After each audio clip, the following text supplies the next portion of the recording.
हमने समेटा है साहित्य के हिस्सों को, मेरे आपके मन के कहते किस्सों को। नमस्कार, यह है कथा कस्तूरी और मैं हूँ मीरा वर्मा। आपको सुना रही हूँ सुमन सिंह की लिखी कहानी, जिसका शीर्षक है अंधेरों के साए। जाड़े का दिन मानो बच्चे की आंख तुरंत झपक जाता है। 5:45 ही बजे थे, पर अंधेरा हो चला था। जैकेट का चेन गले तक बंद करते हुए राजेश्वर जी ने पलटकर होटल की लॉबी की ओर देखा। क्या शानदार होटल है! राजवाड़े की प्रथा खत्म कहाँ हुई है। बस जेब में पैसा होना चाहिए। राजेश्वर जी सरकारी ऑफिस में अकाउंटेंट थे। होटल में ठहरे किसी कंपनी के मालिक को सरकारी कागज़ देने आए थे। अभी वो अपनी बाइक के पास पहुंचे थे कि अंदर की पार्किंग से 4-5 बाइक पर जवान लड़के लड़कियों का झुंड शोर मचाते उनके बगल से तेजी से गुजरा। वो ठीक से देख नहीं पाए, पर एक बाइक की पिछली सीट पर उन्हें लगा जैसे उनकी बेटी दिव्या थी। पर दिव्या को तो इस वक्त कोचिंग में होना चाहिए था और 5 सितारा होटल में आने की हैसियत भी नहीं है उसके पास। फिर भी मन नहीं माना। वो वहाँ से सीधे कोचिंग इंस्टीट्यूट गया। वहाँ जाने पर पता चला कि वो तो कोचिंग आई ही नहीं थी। पिछले 6-7 महीनों में उसकी हाजिरी बहुत कम थी। टेस्ट में नंबर भी कम थे। कई टेस्ट उसने दिए ही नहीं थे। वो सन्न रह गए। घर पहुंचते ही दिव्या के सेल्फ और अलमारियों की तलाशी शुरू कर दी। दिव्या उस वक्त तक घर नहीं लौटी थी।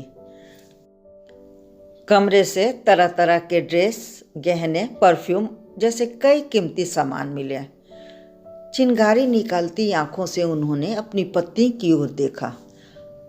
अचंभित उन्होंने कहा, उन्हें कुछ नहीं पता। दिव्या के घर लौटते ही उसका ड्रेस, मोबाइल चेक किया गया।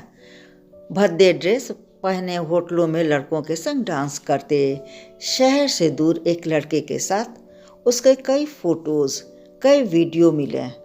पता चला उसका नाम रोहित है। 11वीं में उसके स्कूल में आया है। उसके पास के गांव का ही रहने वाला है। उसे बहुत प्यार करता है।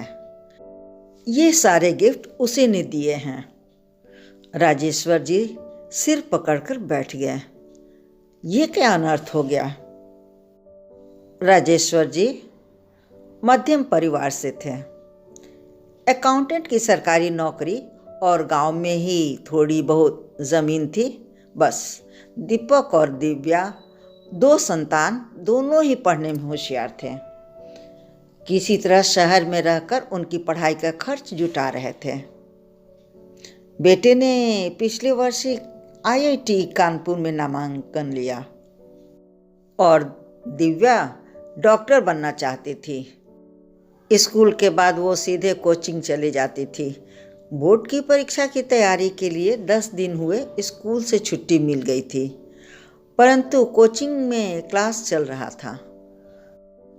राजेश्वर जी और उनकी पत्नी ने दिव्या को बहुत समझाया, डांटा और बताया कि रोहित के परिवार को वे जानते हैं। गलत धंधों से धन आता है उनके पास। वो रोहित उसके योग्य नहीं है। उसकी जिंदगी बर्बाद हो जाएगी। अपनी इज्जत, प्रतिष्ठा, जान सबका हवाला दिया। उसे वचन लिया कि वो दोबारा उससे कभी नहीं मिलेगी। उसका मोबाइल ले लिया। सोशल मीडिया से उसके सारे अकाउंट बंद करवाए। रातों रात कार रिजर्व कर उनकी पत्नी दिव्या को लेकर दूसरे शहर अपने भाई के पास चली गई। किसी तरह से उसे 12वीं का बोर्ड एग्ज़ाम दिलवाया और फिर मौसी के घर दिल्ली भेज दिया। वहीं रहकर दिव्या ने मेडिकल की फिर से तैयारी शुरू की। अगले साल दिल्ली के मेडिकल कॉलेज में दाखिला ले लिया। उसके जाने के बाद कुछ दिनों तक रोहित ने राजेश्वर जी को बहुत परेशान किया। किसी किसी लड़की को भेजकर दिव्या का पता लगवाता।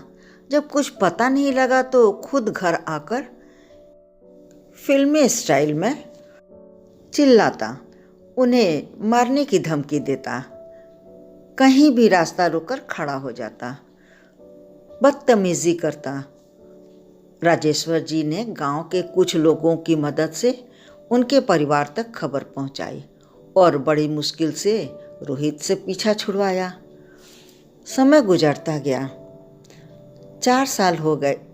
इस बीच दिव्या कभी अपने घर नहीं आई। छुट्टियों में मौसी के घर चली जाती थी। बेटा दीपक का बीटेक ख़त्म हो गया था।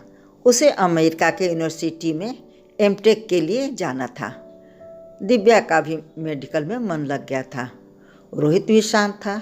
सब कुछ ठीक हो गया जानकर राजेश्वर जी ने खूब धूमधाम से छठ पर्व मनाने की सोची। वे इस बात से अनभिज्ञ थे कि रोहित अपनी पहचान बदलकर सोशल मीडिया के माध्यम से दिव्या से फिर जुड़ गया था।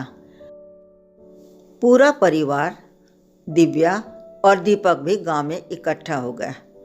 घर के पीछे बोरिंग से पानी भरकर भगवान सूर्य को अर्घ देने के लिए छोटा सा पोखर बनाया गया। सुंदर सजावट की गई। नहाए खाए खरना और अस्तगामी अर्घ निर्विघ्न बहुत अच्छे से संपन्न हो गया। इतने वर्षों के बाद पूरा परिवार इकट्ठा हुआ था। सभी बहुत खुश थे। सुबह के अर्घ का समय हो चला था। आसमान में अरुणोदय की लालिमा बिखरी थी। पक्षियों का झुंड कलरव करते उड़ रहा था। महिलाएं पोखर में उतरकर भगवान सूर्य के उदित होने की प्रतीक्षा कर रही थीं। तभी दिव्या और राजेश्वर जी के चिल्लाने की आवाज़ से सभी चौंक उठे। घर के प्रवेश द्वार की ओर जिधर से आवाज़ आ रही थी सभी दौड़ पड़े। एक स्टार्ट कार घर के सामने लगी थी। एक लड़का कार का दरवाज़ा खोले खड़ा था और रोहित दिव्या को खींचते हुए कार की ओर ले जा रहा था। बदमाश, छोड़ मेरी बेटी को, चिल्लाते हुए राजेश्वर जी उनकी ओर दौड़ रहे थे। रोहित ने कमर से रिवॉल्वर निकाला और राजेश्वर जी पर गोली चला दी। दिव्या ने रोहित को दांत काटकर अपने को छुड़ाया और पापा चीखती हुई उनके सीने से लिपट गई। एक गोली राजेश्वर जी के बाएं हाथ में लगी और 4 दिव्या के पीठ को छेद गई।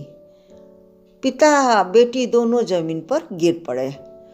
आसमान की लाली जैसे जमीन पर बिखर गई।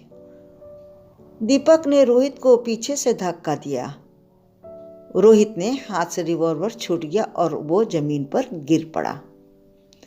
दीपक ने पास पड़ी कुल्हाड़ी उठाकर लहराई और एक पैर उसके सीने पर रख उसे काटने की मुद्रा में खड़ा हो गया। राजेश्वर जी ने रोकते हुए चिल्लाया, ना बेटा ना, पहले बहन को बचाओ। दीपक के पैर हटाते रोहित अपने साथियों के संग भाग निकला। राजेश्वर जी इलाज के बाद बच गए, लेकिन दिव्या ने अस्पताल पहुंचने से पहले ही दम तोड़ दिया। बाद में रोहित को पुलिस ने पकड़ लिया और उसे उम्र कैद की सजा हो गई। सोशल मीडिया का बढ़ता क्रेज, फिल्मों का गिरता स्तर, माँ बाप की पकड़ से दूर होते युवा पीढ़ी, कारण कोई भी हो, पर सत्य तो यही है कि 2 जिंदगियां जीने से पहले ही अंधेरे के साए में दफन हो गईं। अब मन अधीर घबराए, कोई तो सूरज आए, रोशनी की बाहें फैलाए, मिटा दे अंधेरों के साए।